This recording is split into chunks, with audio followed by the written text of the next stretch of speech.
Hi guys, welcome back, and this is WhiteBeanieGuy, and welcome to the part 3 of this tutorial, basic post-processing using Adobe Photoshop CC. So by the way, if you've been here but haven't watched the first two videos I have, feel free to click the links at the right side of this screen and check it out. And also I would appreciate it if you could click the WhiteBeanieGuy icon somewhere down here to subscribe to this channel and check out the other videos in it that you may want to watch. So let's review what we've gone so far. Let's go back to our tutorial outline. So in the first video we had this initial retouch. We covered white balance using camera raw filter, highlights and shadows, vibrance and saturations, including the crop and some decision making things that you need to know. On the part 2 video we covered the main retouch, the dodge and burn for the eyes, the spot healing brush tool in removing some dark spots and unwanted contours of the skin, and lastly we did some luminance for the skin to make it look soft and smooth. So in this part 3 video we're going to do some final retouching on our image. So here are the three topics that we'll be taking up. The color casting using the soft light, how to say that, just using this soft light feature. Second is the curves using camera raw turn curves, or simply using the part of the adjustment tool. And lastly is the vignette via camera raw filter again, using sharpening, and I think this is a wrong topic, but this one is using camera raw filter and the Radial Tool. I'll just add this up in the description below so that you'll be able to find it out. So let's go back to our Photoshop software, and we're here. We stopped here on our second video. Let me just group this editing that we've done in the video 1 and video 2. So I'm gonna highlight all of this and press Command G, and so that it will be separated, that this group of layers are the ones I've done editing with. So I'm gonna just rename it edits. Oops, let me call it edits with S. Okay, so we can compare it again from the first image that we have, raw, before image, after image. So far this image should be fine for Facebook uploading and sharing, and we'll come to that part. But since we are in the final retouch, let's start with the color casting. So let me just merge this. I need to press Command Option Shift E, and it's going to create a new layer up here. I'm gonna bring this out, this edit group, and now I'm going to call it the color casting.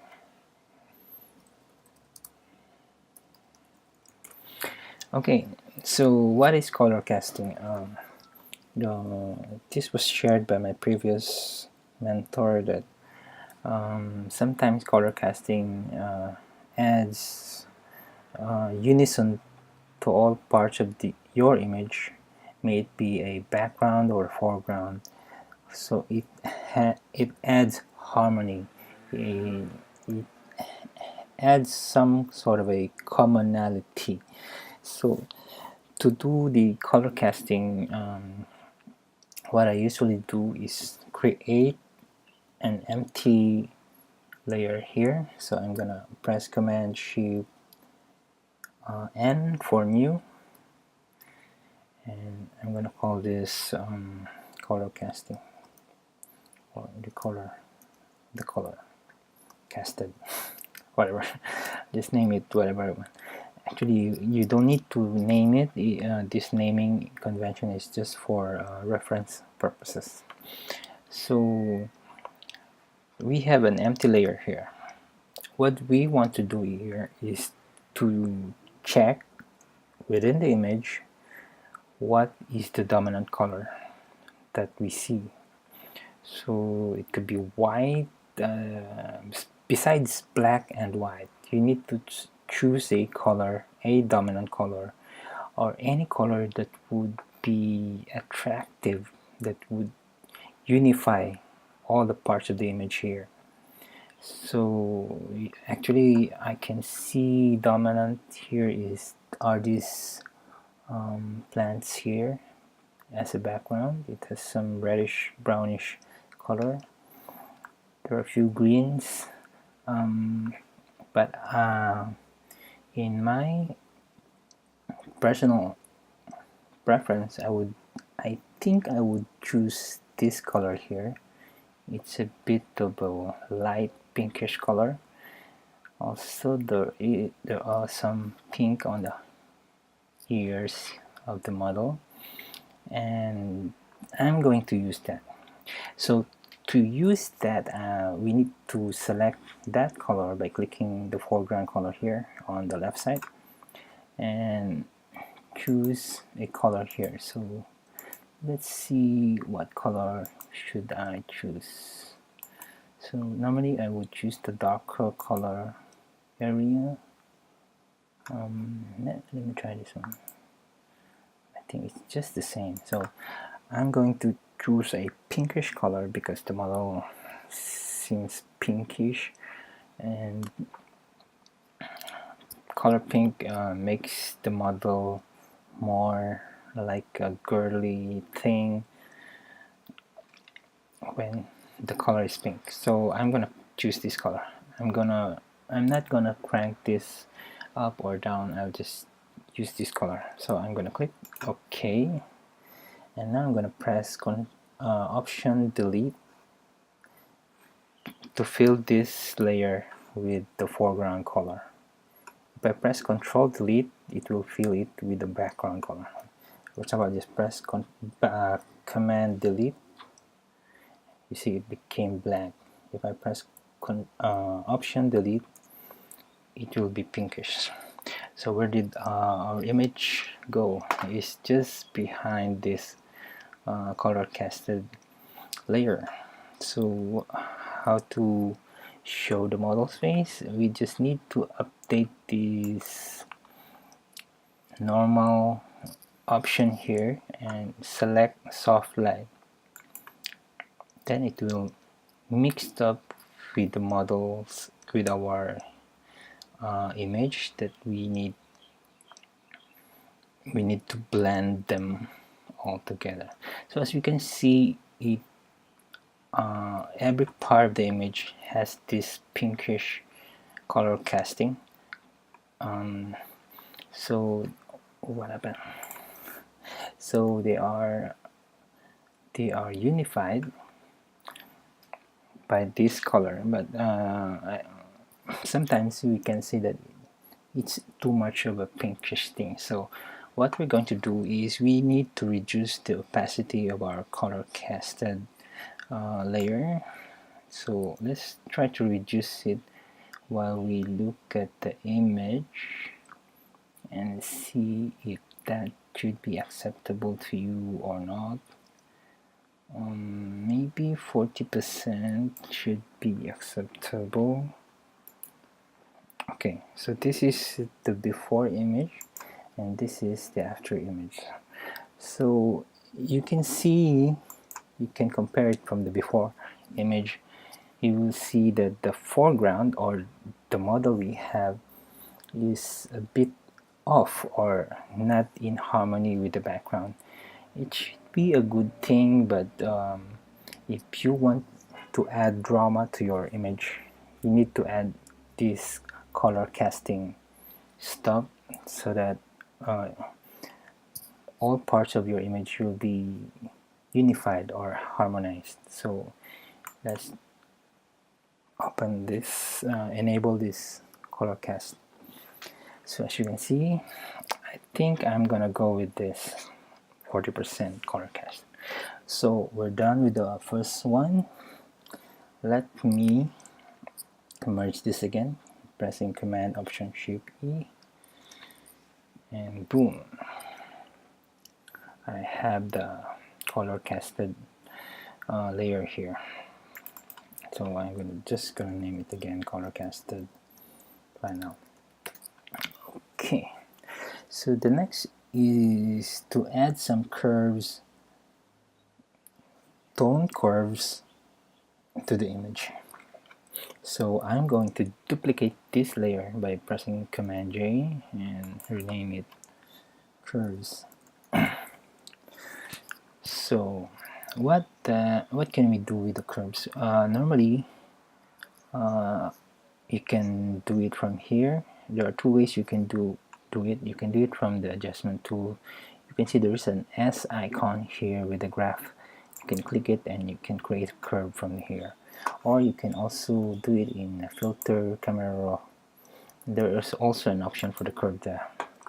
So but in this case, let me just use this one here from the adjustment tool. So as the curves would say, the thing that curves does here is that it brightens the brighter whatever bright colors are, it's going to make it more brighter, and the darker. So as long as you make an S curve here, that will happen. So let's start with the top one and crank it up a bit to 200, maybe 200 should be fine. And or sometimes you don't need to look at the numbers, you just need to look at your image, and if for you it's acceptable, then you can remove the fingers from your mouse click. So and on this side of the curve you can push it down a bit so that the dark will be darker. So you can still continue adjusting this one, make it a bit brighter, and this one should be acceptable. There you go. So let's compare the before image, which is a bit dull. After image is super nice. As you can see, the color has changed to a bit more vibrant than the previous one. So that is the power of the curves here. It brightens the brighter and it darkens the darker, and the color becomes more vibrant. So that's for the vibrancy. That is for the curves. And last thing that I want to do is the vignette. But before doing the vignette thing, let me just do one effects here.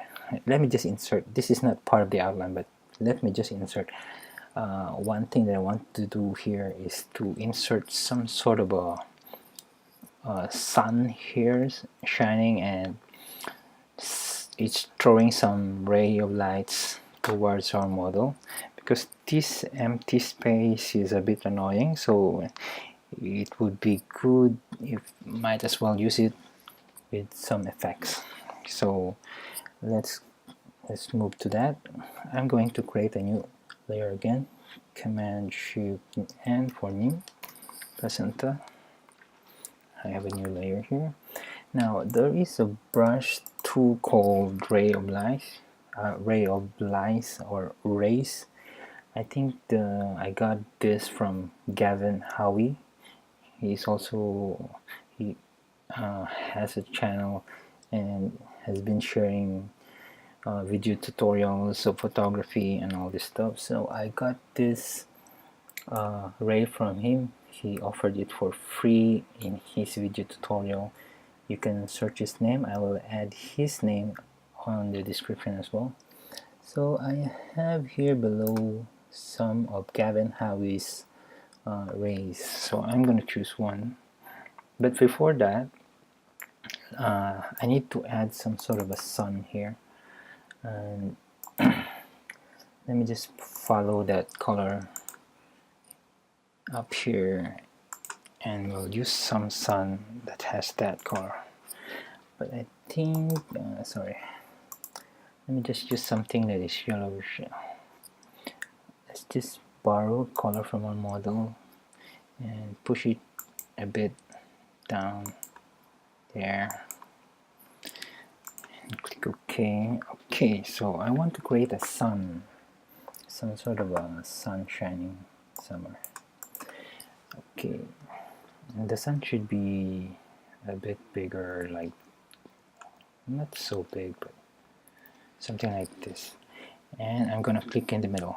Anyway, remember we're clicking on an empty layer, so it doesn't matter if it covers the model. We're going to move it, so I'm clicking and nothing happened. What happened?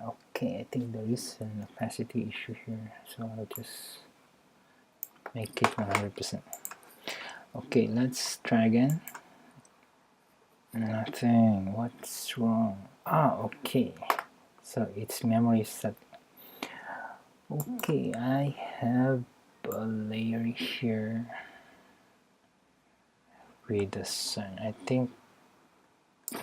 think the flesh color is not that good, so I'm gonna undo that. Undo, and let's just use the dominant color white as our sun.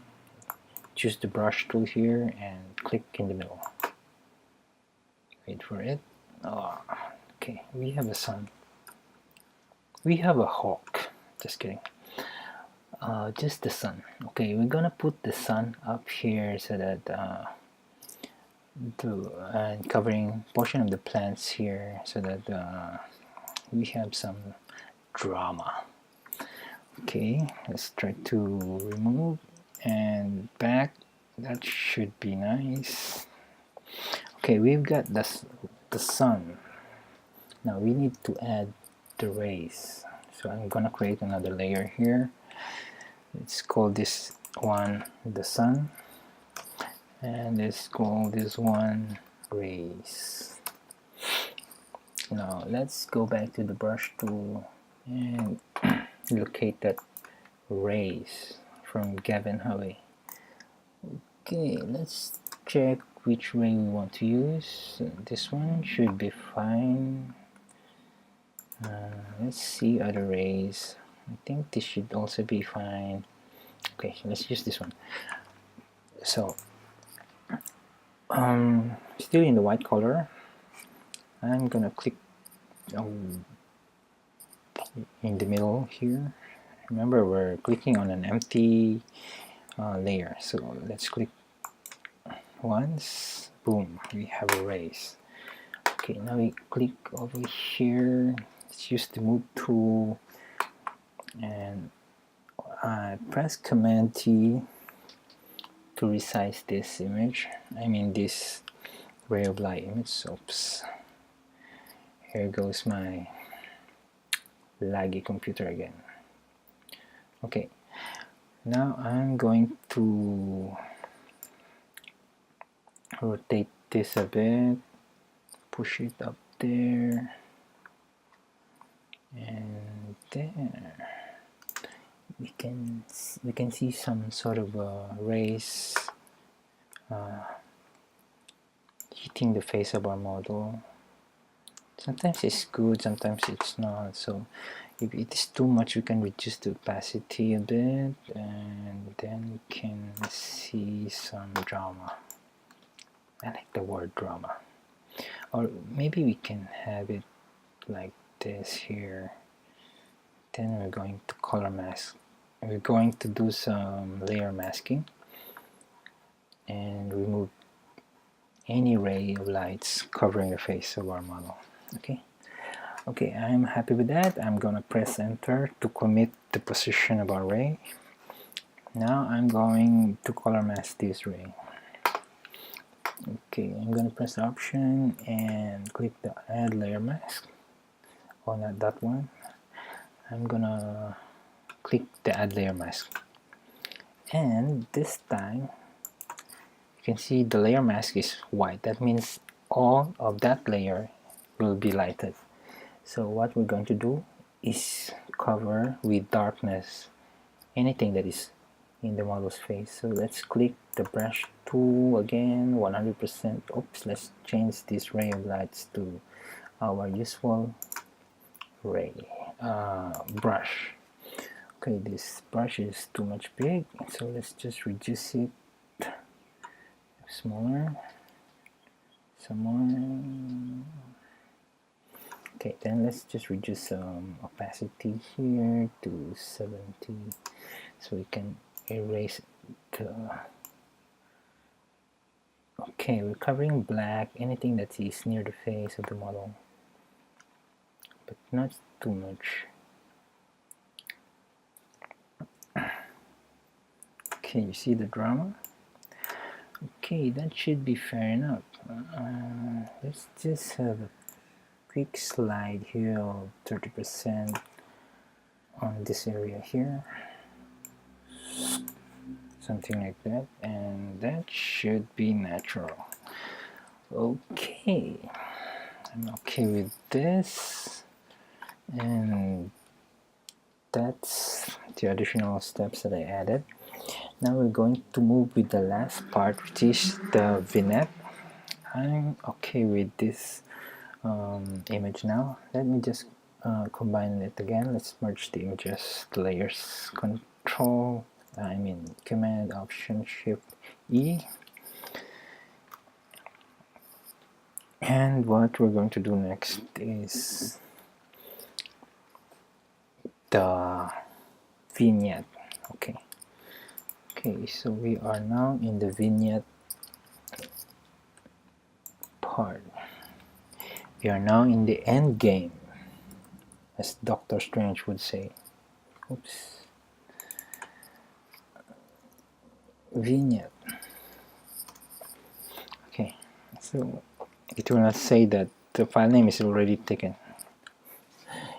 Okay, so what I usually do with the vignette, I'll just need to go to Camera Raw Filter and use a tool there called Radial Tool, and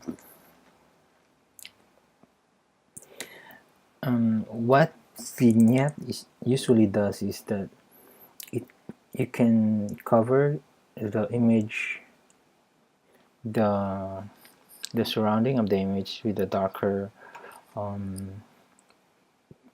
implementation, so that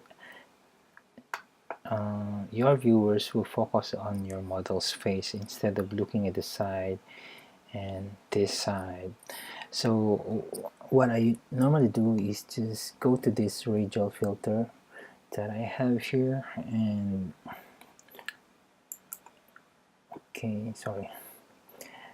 just click it, and we're going to have a different set of adjustments tools here. So first of all, we need to do something inside, and all the effects here will happen in the outside. So I only have one effect that I would want to happen outside. It's the exposure, and it's a darker exposure, so it's minus 2.70. So it's all set for now. Now since this is called the Radial Tool, you need to start in the middle, because you're going to build a circle here. And let's zoom out this image a bit so that we can see the circle from out of the box. Okay, I'm gonna start normally with the chin part of the model. Okay, now you can see it's darker. Let's open it to the side and boom, nothing happened. I think it's unnoticeable from this camera raw filter. Let me remove this mouse effect first, so that we can see. Okay, let's undo this. Oh, it didn't undo. Let's delete this. Boom. Okay, so let's do this again. From the chin, pull it up, pull to the side, and as you can see, the model is lightened and the surroundings of her face is darkened a bit.